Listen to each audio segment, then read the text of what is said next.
Welcome to the BBSI Entrepreneurs Podcast, the show where we talk about the challenges business owners face every day. We'll share the insights and tools you need to define your business strategy, better manage your teams, and mitigate any risks standing in the way of your success. I'm your host, Lauren Gelfand, Director of Marketing and Communications at BBSI. Thanks for joining us. In this episode, we're talking to Audrey Sevalt, our HR consultant out of our Denver branch.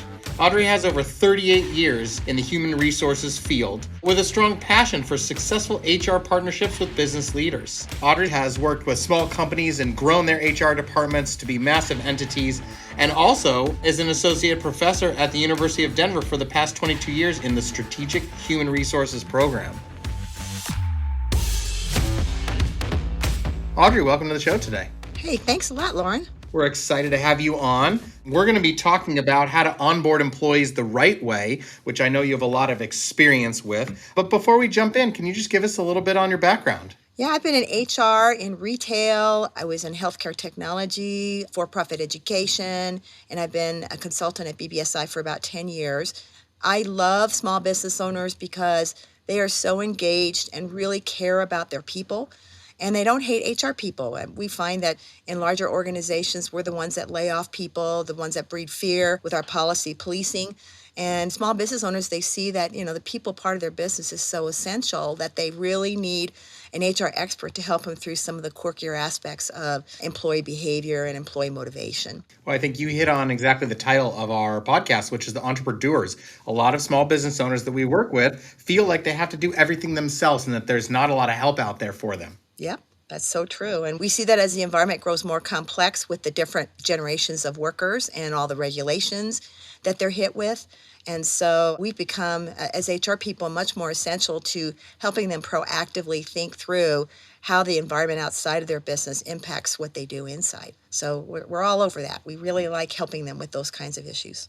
Awesome. Well, let's jump right into our topic today. It's a topic that I think is very exciting, and it's employee onboarding. It's always exciting when an employee starts at a new company. It's exciting for the business owner to have somebody to fill a key position, and it's exciting for the employee to come and start a new job. But we know onboarding can go very wrong, or it can go very right and set that employee up for success in the future. So tell me a little bit about your impression of what is employee onboarding. Well, employee onboarding is more than just an orientation where you sit down and say, here are all your benefits, here's your first payday, here's the policy book, blah, blah, blah. Historically, I've seen onboarding being equated to the water hose method of providing information to new people to the point where they can't remember anything by the first day. They're just like, they're just completely full and they don't know how to ask questions or just overwhelmed. And so it's a huge mistake, but it happens a lot because the expectation is when this person comes to a company, they should know all the essentials about it and just jump right in and do the job. When in fact, what we do is we put them through a super fast baptism by fire kind of approach, and then we expect them to figure out the rest of it themselves. And it ends up being a very unwelcoming approach to new employees because they don't know who to talk to, they don't know what they don't know, and they end up learning by making mistakes. And additionally, from a business perspective, poor onboarding means that the new employees are less productive. In many cases, if people leave within 90 days, it's the result of a poor onboard experience where they just don't feel welcomed, nor do they know how to do their jobs effectively. So onboarding is something where companies that do a good job with it have to give the people the time to learn. And it's not just a day or a week. It could be several months before somebody's fully onboarded. And it's a variety of activities that start with reading and learning something and also experiencing a learning process so that they can do it themselves. And they have a lot of help and support. So it's much fuller than just teaching them how to do their jobs. And it's also important for them to feel welcomed by their coworkers and understand the culture, because that's what's going to keep them there in the long run. Absolutely. Well, what do you tell a business owner that hires somebody and they just can't wait? They've had a position that's been open for a while. They finally found somebody to fill it, and they just want to throw them right into the fire. Yeah, and they squeeze them into their schedules for maybe an hour a day. It's just not enough for a new employee. And I think the other mistake that a lot of companies make is they either throw them into the job or they give them a whole bunch of online stuff to read and listen to and say, now you know your job. And that's just not good enough. Where's the social connection that they need with their teams? How do they get to know their coworkers?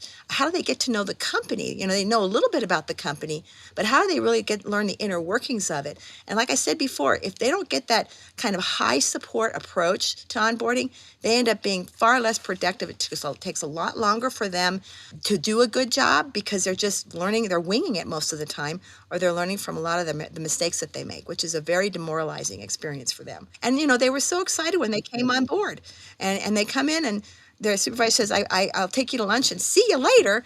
And that's what they end up with. It's kind of a huge disappointment from the get-go. And it says a lot about the company when they abandon the employee from, the first few days and say, figure it out on your own.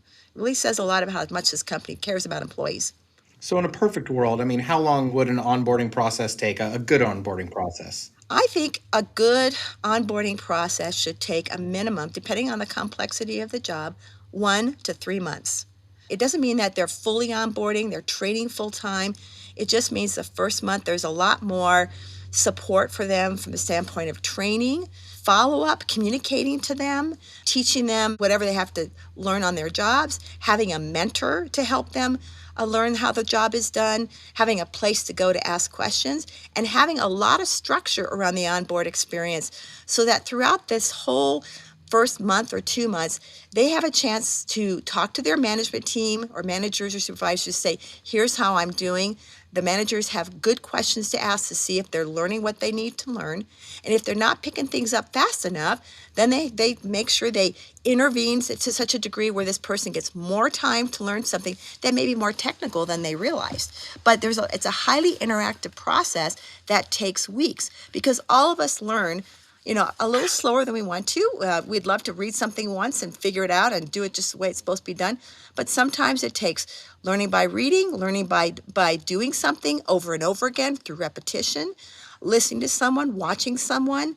And then the culture part of this is where I won't really feel like I'm part of the team until people make a point to stay in contact with me or talk to me over a period of time. So once is not going to do it, but if someone checks in with me daily or weekly to see how I'm doing or talk to me or get to know me, I'm going to feel a lot more welcome. So minimally a month for highly, highly technical positions or executive positions, it could be 3 to 6 months before they feel like they know enough in their jobs to be effective. So I feel like this dovetails into a lot of other topics for business owners in terms of the tools and the support materials needed to get somebody up to speed, not to mention all of the meeting and building relationships and all that. And it got me thinking about like employee handbooks, for example. What happens with a business owner that doesn't have sort of established policies and procedures beforehand bringing somebody on? Where do you recommend that they start? Well, human beings, the first thing I want to know when I start a job is when I'm going to get paid. Little simple things like that. Yep. What are the hours? What's the dress code? When do I get my breaks and lunches? Little things like that might seem like no big deal to managers and owners, but it's a big deal to new employees. And the little thing about paychecks is a huge deal. So you got to at least have an answer of when they get paid, where they can have direct deposit or where they pick up their checks. The logistical basic needs of the employees must be met if they don't have an employee handbook. And then if they can't get a handbook or if they have some policies they point employees to, they should sit with them and talk to them about them versus handing them over a document and say, read this thing, because people will not read it. I can tell you right now, handbooks are extremely boring to most people. So a more effective way is to say, here it is. It's a reference point for things like, if you have, God forbid, a death in the family, you'll want to know how our funeral policy is. You'll want to know if you have time off or how to notify us, So it's a reference book for you to look to if you have to get questions answered. And all you have to do is just point out highlights of things that they need to know and then say, here's where it is when you need to refer to it. But I wouldn't go overboard in policies because it really is it's not a very warm and friendly conversation to have where things like, here are the forbidden things you can't do. Did you know you'll get fired for this? Honest to God, I just don't think that people feel that welcome when you're threatening them on day one with a policy. And they know, they basically know that they break policy, something bad could happen. So I would just highlight things, and really the tone needs to be, welcome to the company. We're so excited to see you here. Let's cover some things that are important to you, like paychecks, benefits, where you're sitting, do you have equipment, who's your boss, who do you call for help. Those basic things are good enough to make people feel like someone cares about them. I think that's fantastic. Do you have any examples of some very positive experiences in clients that you've worked with? And then maybe also some examples of some not so positive experiences where you've had to kind of come in and help them sort of navigate through an improved process? Yeah, so positive experience was for a professional individual with some fairly technical knowledge. The client and I constructed an onboard schedule that was, it was 30 days with a 45-day window where if that person needed more time to learn something, we would make sure they'd have that time. And we planned the whole thing out before that person was hired. So what we added in the onboard was the obvious stuff the first week of basic policy, get to know, and then we also made sure that the owner had a mentor besides the supervisor that this person could go to for questions. And this had to be a person that was positive, just a happy employee in general, someone that that this employee could get a sense that it's good to work here. And it would be an informal relationship such that the employee could ask them anything or talk to them about how they really feel. And so we constructed the whole schedule right down to, you're going to meet with this person for this reason. It might be IT for this. It might be the customer service people for that. It might be talking to the salesperson about products and services. And we scheduled one-on-one time with a variety of people with different functions so that the employee could meet these people and talk to them how things were done. Sometimes it was virtual. Sometimes it was in person. On day one, we also made sure that that employee had lunch with the team or with the supervisor, really to set the tone for, we are so glad you're here. We're celebrating your arrival. Let's get to know you as the person. This individual is probably very nervous right now and a little bit overwhelmed. And then as each week passed on, we'd make sure on Fridays that there'd be scheduled time for the new employee to reiterate what they learned that week to make sure that they're directionally on par with where we wanted them to go. If there's any gaps of knowledge, we talk to them further about that, and we tweak the next week's schedule so that they have more time to learn something that they're not picking up as fast. And the goal is for them to feel like, we're here to help you, we're here to support you. Do you have any concerns about how this is going? And they gave us lots of great feedback on how to continuously improve the onboard process, because we continue to reuse the schedule. Then we say, here's your schedule for next week. You're going to now focus on this particular application. You're going to focus on this particular product. And we give them more focused. Week 2 would be more focused discussions with things that tie directly with their jobs, much deeper stuff, but not to the point where it was, again, information overkill. We had to really temper that carefully so that they weren't overwhelmed. And we always checked with them every week to make sure they weren't overwhelmed. We'd also talk to the mentor to make sure that the mentor was giving us a sense of how this employee was experiencing the onboard process. And this went on for 4 weeks. So it was a very interactive discussion. They didn't fill their whole day with onboarding. They'd do a little bit of their job, and then they'd have 2 or 3 meetings with several individuals based on what they need to learn more. And this went on for a full month. And they had a lot of people to meet with. And they had time to go to online training. We made sure they had plenty of time for that. There would be a lot of checking in. The supervisor was scheduled to check in with the employee. A lot of times supervisors get really busy, so we scheduled it on their calendars to check in with the employee at the end of a day, say, how are you? Just no agenda whatsoever, just checking in. And then at the end of the 30 days, we'd say, well, how are you feeling? Are you feeling overwhelmed?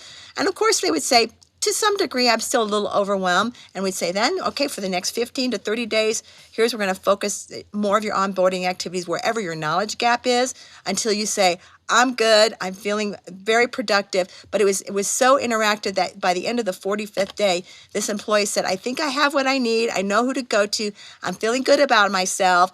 I'm feeling good about the company. And I love the support you guys are giving me. And I'm just going to tell some of my other people that I know that you guys, that they should come over here and apply. That was really the ultimate compliment, was when they said, I'm going to tell people about what you guys, because nobody offers this breadth and depth of, a training onboarding experience. And so we made sure that they had plenty of time to talk about how they're experiencing this, and then also gave us feedback on the process itself to make sure it was as good as it could be. On the flip side, We did have a client who has workers who do janitorial services. The turnover was very high for a long time. They were really struggling with finding people too. It was turning into like a treadmill. And so we sat down and we talked about what is it that we can do to retain people so that they feel good about themselves. And we created an abbreviated version of this because they didn't really need a full 2 months of onboarding. It was more like 2 weeks to 30 days, depending on the person. And the owner wasn't comfortable with putting out there, we're going to give you limitless hours for training. He just wasn't sure he could do that. But it was more of a, let's see what we can do to help these people feel welcome and reduce our high turnover, because it was killing them operationally to have continuously high turnover. And what happened was, as soon as they got even a little bit of onboarding, even a more structured approach for the first 30 days, their turnover dropped by 50%.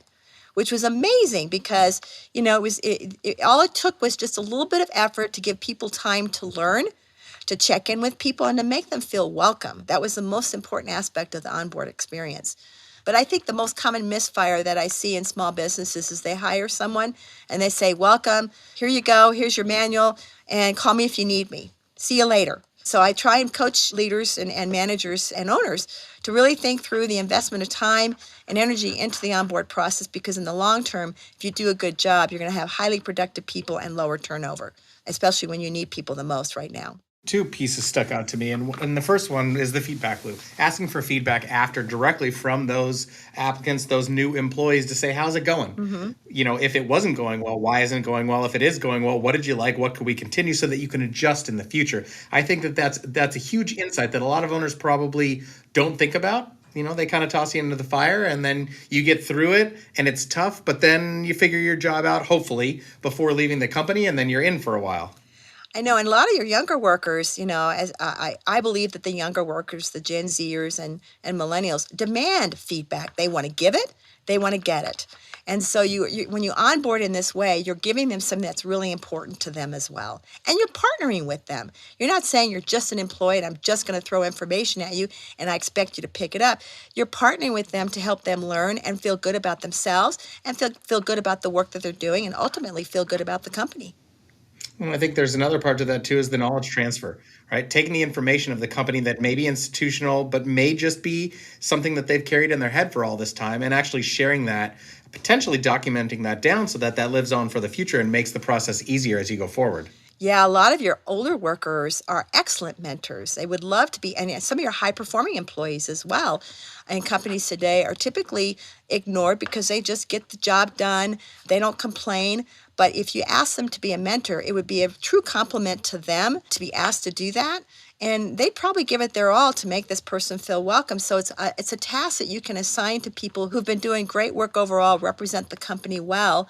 And it doesn't take a lot of their time, but they'll give it their all to make this person feel welcome and answer their questions. And they're a great resource, as you said, in sharing knowledge. And in a more informal way, too. It's not quite so structured. I think that's great. I mean, I think that's the best ability to learn, because it's more one-on-one. You can ask questions and not feel like you're in a big room asking a dumb question. You can ask those simple questions in a one-on-one environment, and it makes that new employee so much more comfortable in that environment.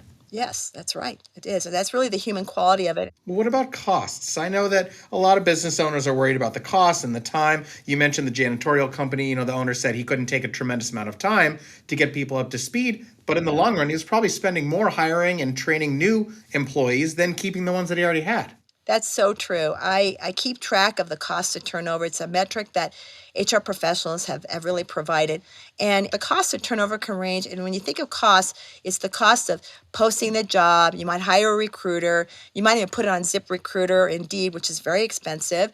And then you have the time that people have to take to train, as well as just the fact that the employee is not productive for a while.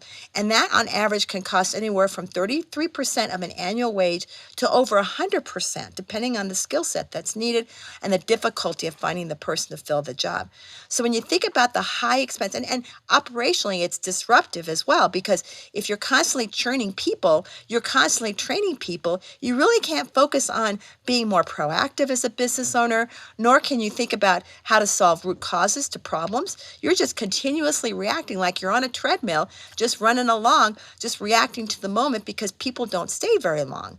So when you think of that, the cost of the onboarding, I would say it's far cheaper to take the time to train people, to have them mentored, to structure it, than it is to have people turn over. Far cheaper, because if you have people there over 90 days versus losing them within 90 days, you're going to end up coming out with a high return on investment the longer they're there. And they're more productive sooner when they're onboarded. They know what to do, they know how to do it, and they know who to go to if they have any questions or there are any issues that pop up along the way.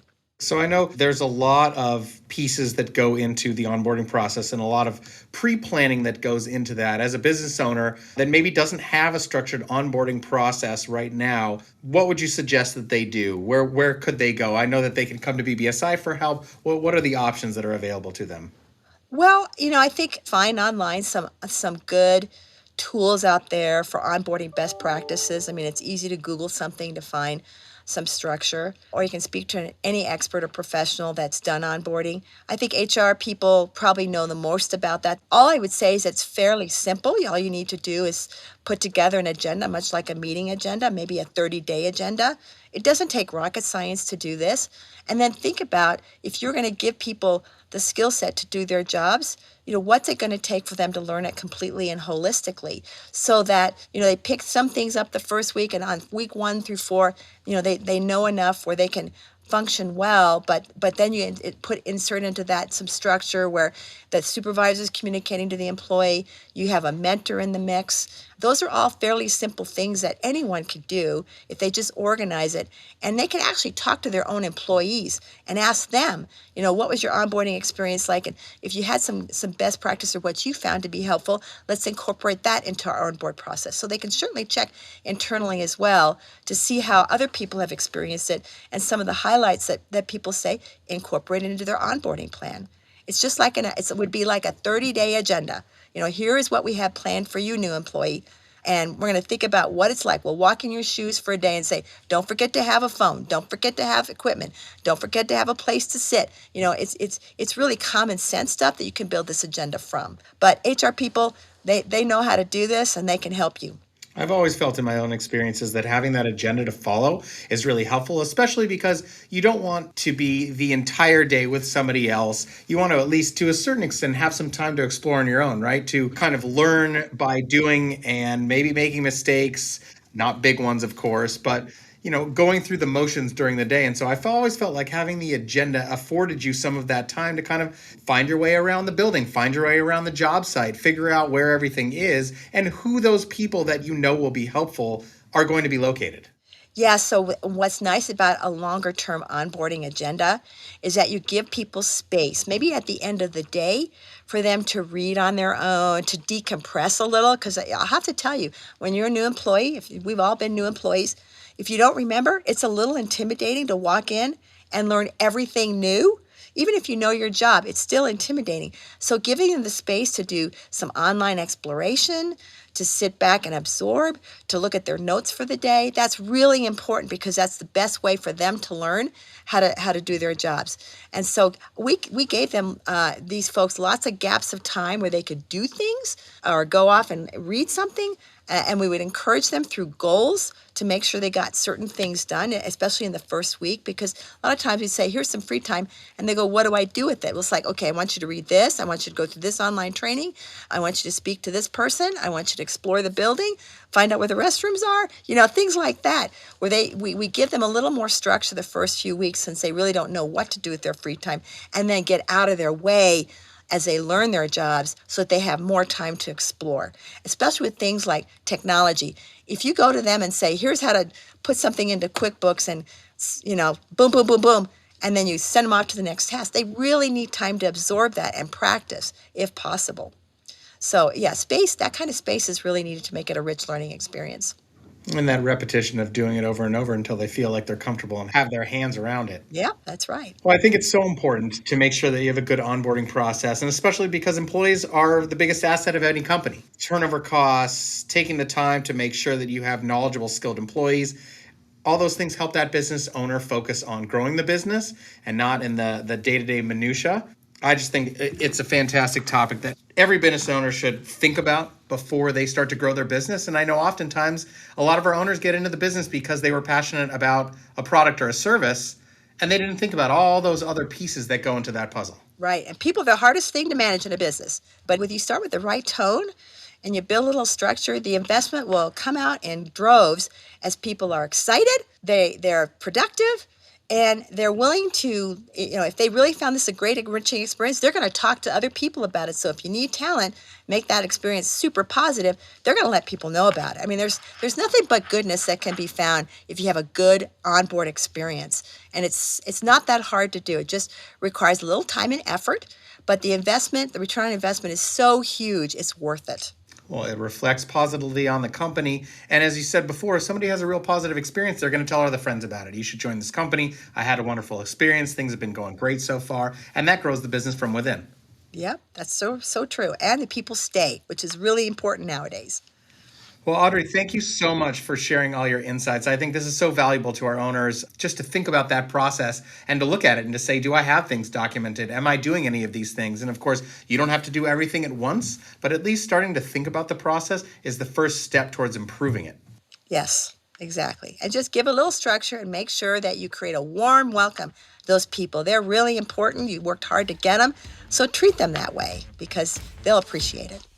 To all our business owners out there, thank you for listening to today's episode. If you're looking for more resources to support your business, visit our website at bbsi.com and subscribe to our monthly business owner newsletter, the BBSI Insider.